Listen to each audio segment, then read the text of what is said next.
Hello everyone, you're welcome back to my YouTube channel. If you're seeing this face for the very first time, hello and welcome. It's Diamond Mom here. I film about relationship, motherhood and lifestyle. To my returning subscribers, thank you guys for always coming back.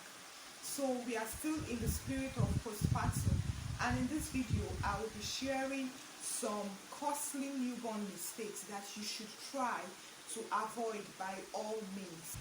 Do you have a newborn or you know someone who has a newborn? This video would come in very handy. My quiet time, I sat and I compiled some mistakes that I have made and I know that some other women have made. Now everything in this video is based on my experience. I'm not a pediatrician. Please do ensure to watch this video to the end because you never can tell. The last tip might be what you need.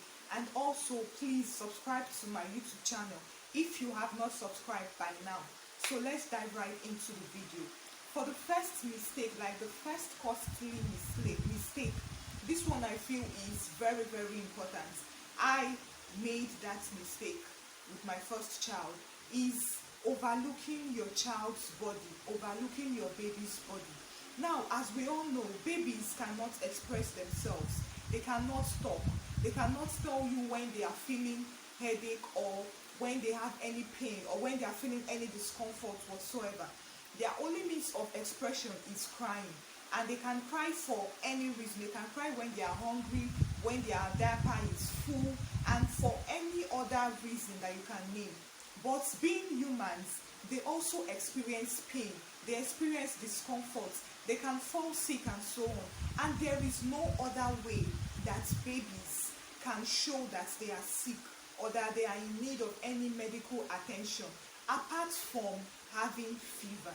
Fever is the only window through which parents can know that their babies need urgent medical attention. Now, I would advise every mother, every mother, to never overlook your child's fever. It is a good thing that you're the one breastfeeding your baby. So you should be able to know when there is a slight change in your baby's temperature. Your baby is always with you. You're always breastfeeding. That's the good part of breastfeeding. Your body touches your baby's body. So you should know when there is a slight change or there is a slight rise in your baby's temperature. And do not overlook. Now, closely related to this mistake is the mistake of you giving a newborn. When I mean a newborn, a child of 1 month, 2 months, even 3 months, giving that child paracetamol when you did not just take that child for immunization. Like on a normal day, you notice that your child temperature has increased, and the first thing that comes to your head is to give the child paracetamol. Now let me tell you what will happen. Out of experience, I'm not a medical expert, but out of experience, what would happen is as you're giving that child that paracetamol, that fever would reduce. Now what if that fever is a sign of an infection that the baby might have, or is a sign of malaria or any symptom or anything that might require medical attention? Now you have succeeded in subduing that sign. You have succeeded in killing that sign. And mind you, as that fever has stopped, you'll be happy that okay, I said it's something that paracetamol can take care of.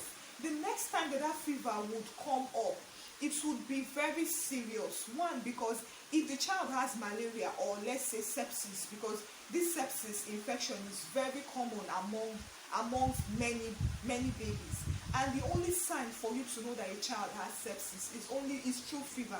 Now imagine if you had subdued that fever because you gave your child paracetamol. The next time that fever would come up, the sepsis must have graduated into like a very serious issue, or the malaria must have migrated from +1 to +2 or +3 or +5. So you can imagine by then you will need urgent medical attention and even if possible admission. So it is very wrong for you to, number one, overlook your child's fever, overlook your child's body, and also it is very wrong for you to administer paracetamol on your new child because you notice that the child has fever. Please avoid this costly mistake because it might not be funny. The outcome might not be funny. There are so many people that have lost their children, their babies, due to this. You might be lucky, another person might not be lucky. So it is best to avoid it totally. Another costly mistake that should be avoided when you have a newborn is not burping your child when you just fed that child. If you're doing formula feeding or breastfeeding, after feeding your child, you have to burp that child. This thing, Igbos call it izetunwa.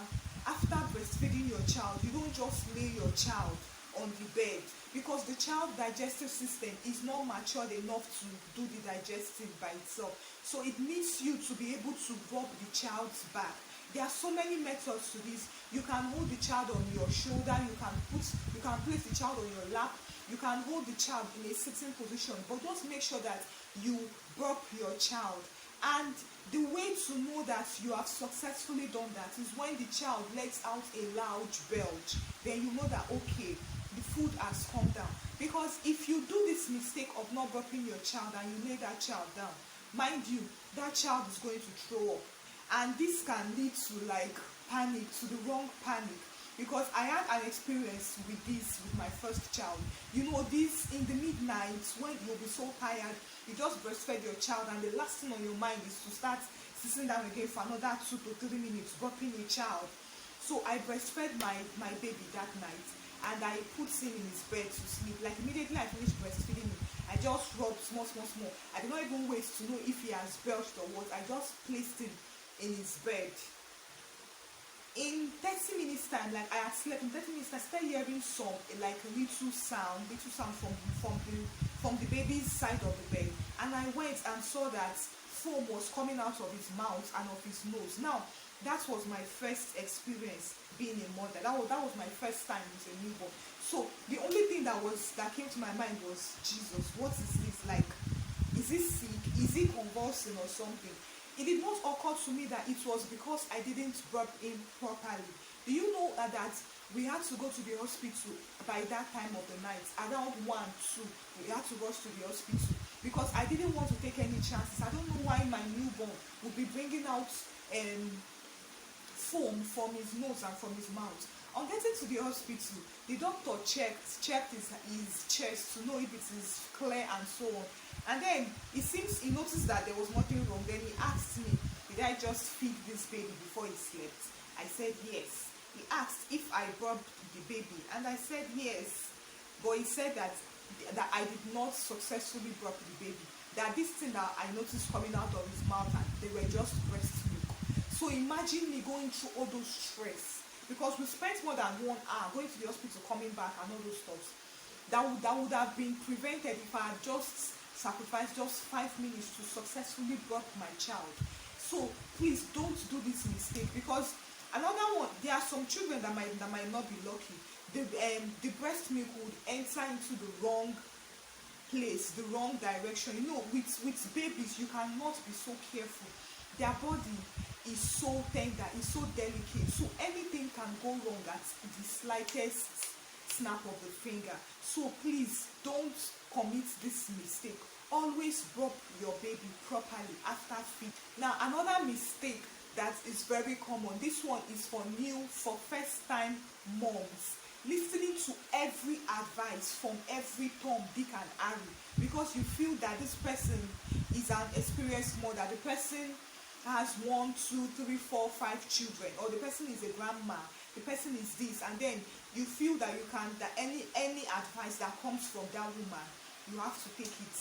Don't get me wrong, there are some advice that you can get from experienced mothers and you can put it to practice. Even your common sense will tell you that, okay, yes, it's actually in line. But there are some advice that if you hear from these women, with your common sense, you should be able to know that it is a no-no. Now, there are so many mistakes, there are so many people, there are so many mothers that are living in constant regret because of the mistake, because of the harm that they have inflicted on their child. There are so many children that have to live with this mistake that their mother committed because they listened to this woman. This woman said you should put charcoal inside water, mix it and give to your child. It will calm the colic. This woman said you should put hot water inside your child's. See, please avoid it. Avoid it. I feel like I have committed all of these mistakes with my first child. When my first child was barely 2 weeks and his umbilical cord just fell off, a woman, a midwife told my mom that if she wants this thing to heal fast, that she should put hot water into a towel and start pressing it into his umbilical cord, like that position where his umbilical cord fell off from, that it will heal, it will kill the germs, it will kill this. And my mom started doing it. We noticed after, thank God I was very quick to notice it. After some days, I noticed that my child's novel, that area is actually small. But after some time, we noticed that it started becoming big, like swelling up, like someone that has umbilical hernia. We had to stop it. Like, thank God that it was not up to 1 week. We had to stop it immediately. And then we just had to leave it and just leave that area. And the thing went back by itself. So imagine if I had not noticed it and we continue putting hot water, it's just like you putting water into a child's body and the water is not leaving from anywhere. There's some mistake, there's some advice from these so-called experienced mothers or experienced women that you should run away from, because they will give you this advice and you end up doing it. You end up going to self-medicate or do home medication on your child.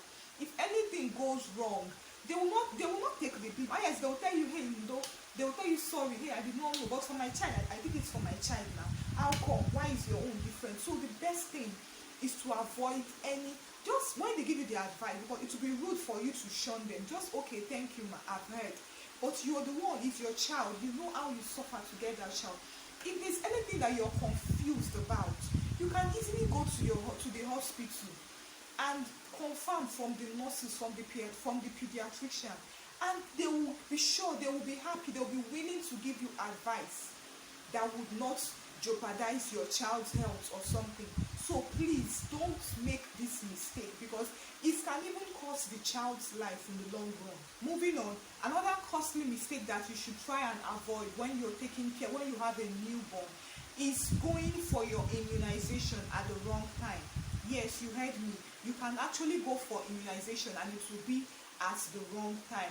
You're the one that know your child. Most times, most of these nurses, these midwives, they might not remember to ask you about your child, or if the child is really fit to collect that immunization vaccine. So it is you that know your child.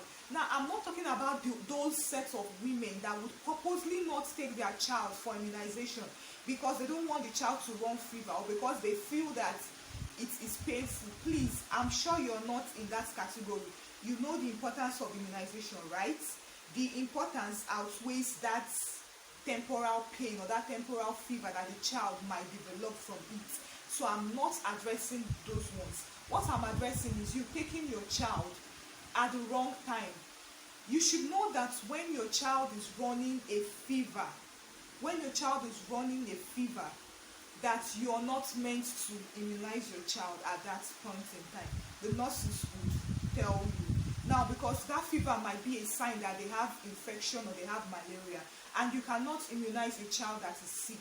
So you should be able to talk to the nurse that, okay, look at the condition of my child. Is it safe?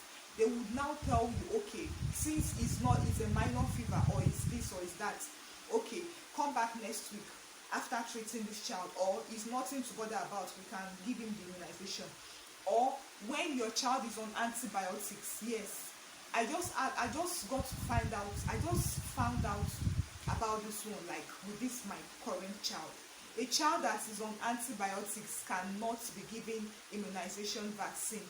It's either you have to postpone that antibiotics, or you continue the antibiotics and come back to immunize your child. That is the next week. So you should know that there are also the wrong time to give your child immunization to avoid complication, because that vaccine that is being introduced into your baby's body is very strong, it's very powerful. And then imagine your child battling with two strong things, that tiny baby battling with two strong things at the same time.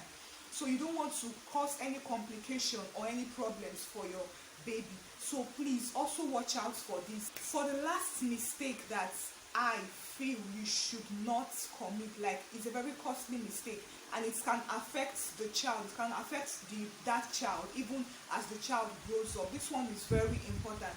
That's why I saved it for the last, is ignoring your child's oral care. okay, you feel because your child does not have any teeth yet, it's only gum, that's the child that you don't need to clean, or what are you cleaning for? You don't, I'm not saying you should brush, but please clean your child's mouth, clean your child's gum. That milk, the breast milk or the formula that the child is taking, it needs to be clean. If you leave your child's mouth, by mouth I mean the gum, the tongue, for so long without cleaning, there is a chance that you might infect that child's gum. That child's gum might get damaged, and it would affect the child's later tooth that is meant to come out. There are so many people that suffer from tooth decay, from weak gum, from this and from that. Why? Owing to the fact that when they were babies, their parents, their mother, with did not know that they were meant to clean the child's gum. You have a newborn. You have a newborn at home. You are breastfeeding that child, of course. If you notice, that child's tongue will be white. When bathing that child, you have this small face towel. Just put the face towel into clean water and use your hand to clean the child's tongue and the child's gum, and that's it. At least be doing this every day for that child. Then when you see any tooth, you can start, you can advance in your oral care. But that initial stage, when the child is still a newborn and so on, don't just dismiss the fact that there is no need for any oral care, please, because this might lead to damage in the future. So guys, these are the few mistakes that I feel most mothers, especially first-time mothers, are bound to commit with their first child. If you know you were guilty of any of this mistake, please let us know in the comment section. Or if you know of any other mistake that I forgot or I missed out in this video, you can also put it down for us to learn.